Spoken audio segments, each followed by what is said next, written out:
I yammer on, don't I? I go on and I sound like a broken clock, but by George, I care. Because if you've got a story and it's passionate to you, the least I can do is just help you, walk with you, give you what you need. If I can provide it, I will do my best to do so. So I want to take you back 3 years. It's over 3 years now since a group of folk came to me and just said, guys, we want to do this story and we want to do a documentary about pigeon racing and pigeon fanciers and that whole culture. And it started in Redcar, and the whole thing has come together over that journey of 3 years, and it premieres at Ark in Stockton tomorrow night.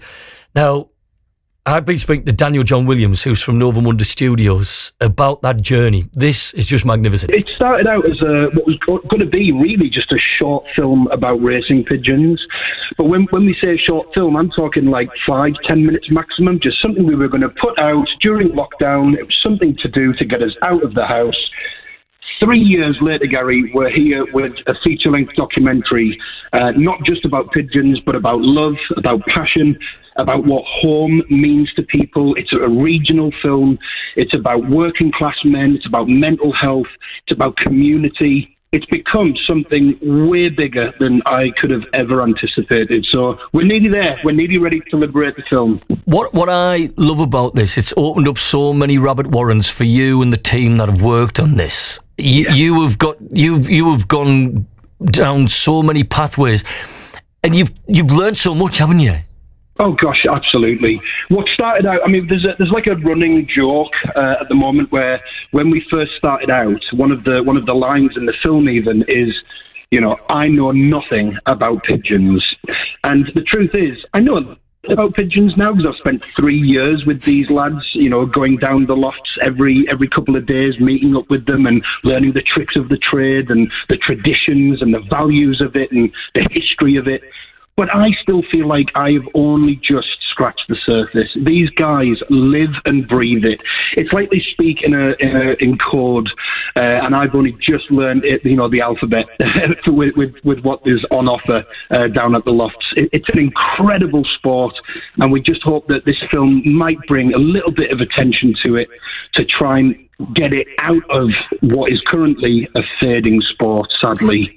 But there's a depth to what you've done. You're right. It's that love. It's the love that men can have for each other. But we can't talk about it because men can't love each other. Men can't. Absolutely. I think men need something that they can focus on to give them an option to talk about something other than the thing that they're focusing on. Does that make sense? Perfect sense.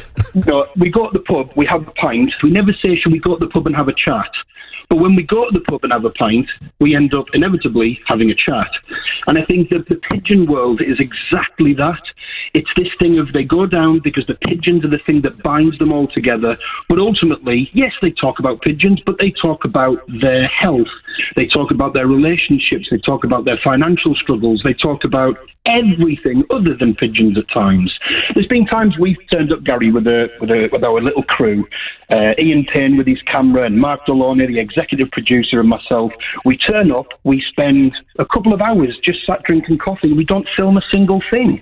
We just house things. What's going on?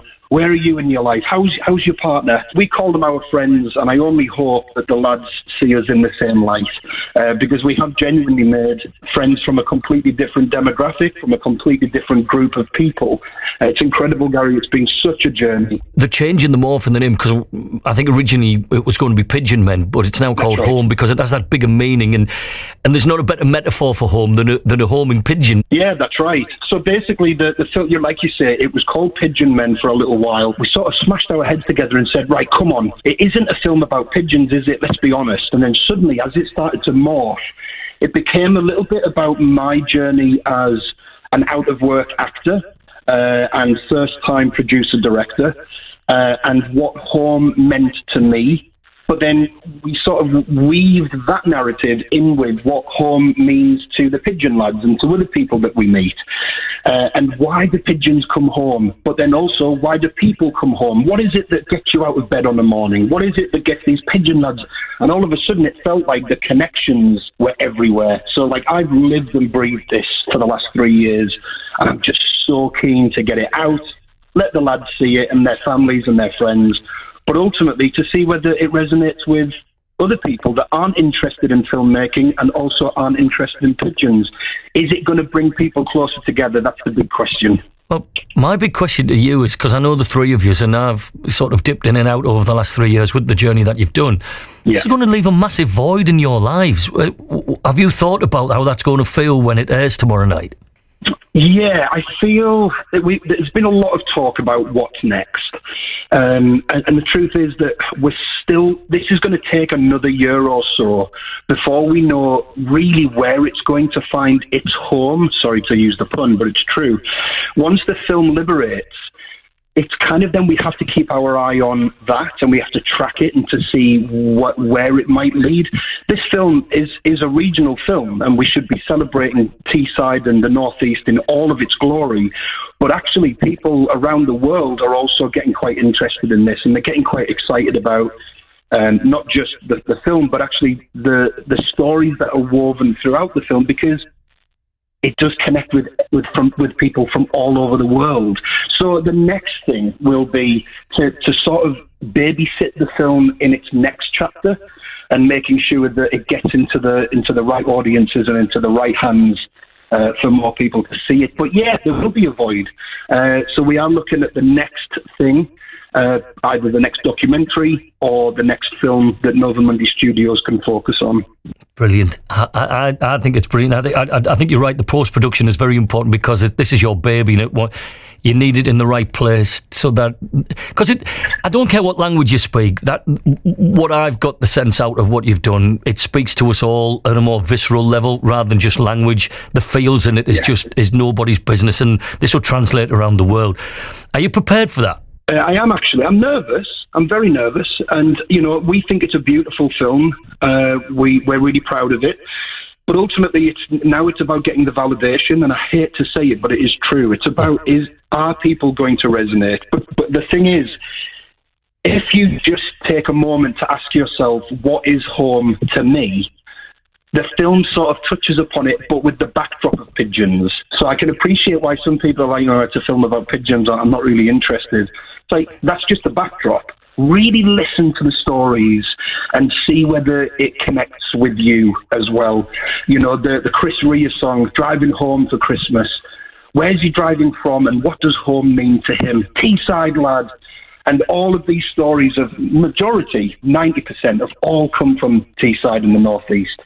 So for me, it's a really passionate moment for us, and we want feedback from the lads and their families and the guests that come see the cast, crew, and contributions screening tomorrow night.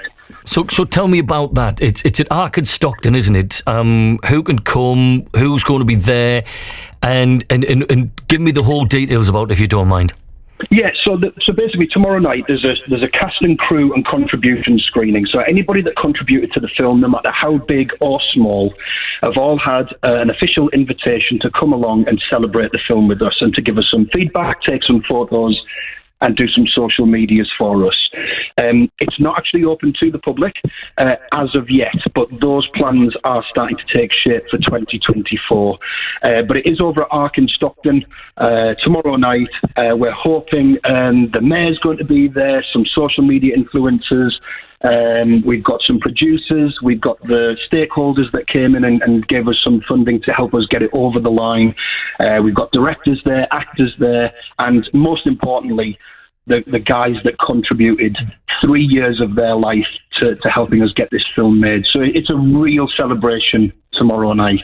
You know what you've got to do when this finally gets to the West End or whatever? They normally sort of, at a premiere, you've got to let pigeons go, haven't you? Oh, absolutely. Yeah, absolutely. One of the directors said the other day, every time you drive your car and you see a load of pigeons flying, it'll just make people that watch this film go, where are they going? Yeah. Whose loft do they belong to? Where have they come from?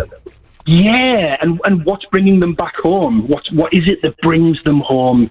And I think that's the big message, is what does home mean to you? And hopefully this film does that. Brilliant. How can we find out about more what you're doing? So this particular film, we've got a website, which is www.homedocumentary.net. Everything to do with the film is currently on there. But then you've also got NovaMundyStudios.com, and social medias is at Nova_Mundy, and there's all sorts on there, so it's all good. It'll be brilliant. I'm so sad I can't be there, but I'll be there in spirit. And this story ain't over yet. It's not. I want to be talking to you when you're winning an Oscar or some massive award for this, because I know, I feel it in my bones, mate. This is big. I feel it, and you're going to be up there doing it. I'll be ever so proud. We just want to say thank you to you, Gary, for all of the support you've given us at BBC Radio TEES. You really have championed this film, and that's what it's all about, is helping each other, sticking together and getting through it at the harshest of times. And we really do appreciate your efforts, Gary. Amen. Amen. We all pull together, bud. Look, have a great time and speak to you soon, my friend. Amazing, Gary. Look after yourself. Have a good Christmas. Hey, what a wonderful, wonderful guy, Daniel John Williams. And I remember meeting them down at the Lofts down in Redcar. It was just amazing. And I bought into it straight away, because coming from a pit village, you know, the Loft was where a lot of pitmen would go, and they would be able to talk about what they couldn't talk about. And I knew what they were getting at. And it's just extrapolated into this amazing, amazing movie. And it'll be shown tomorrow night, Ark at Stockton.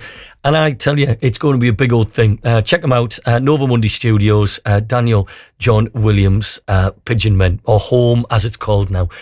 What's your story? Do you want to share it with us? Email me, garyp@bbc.co.uk.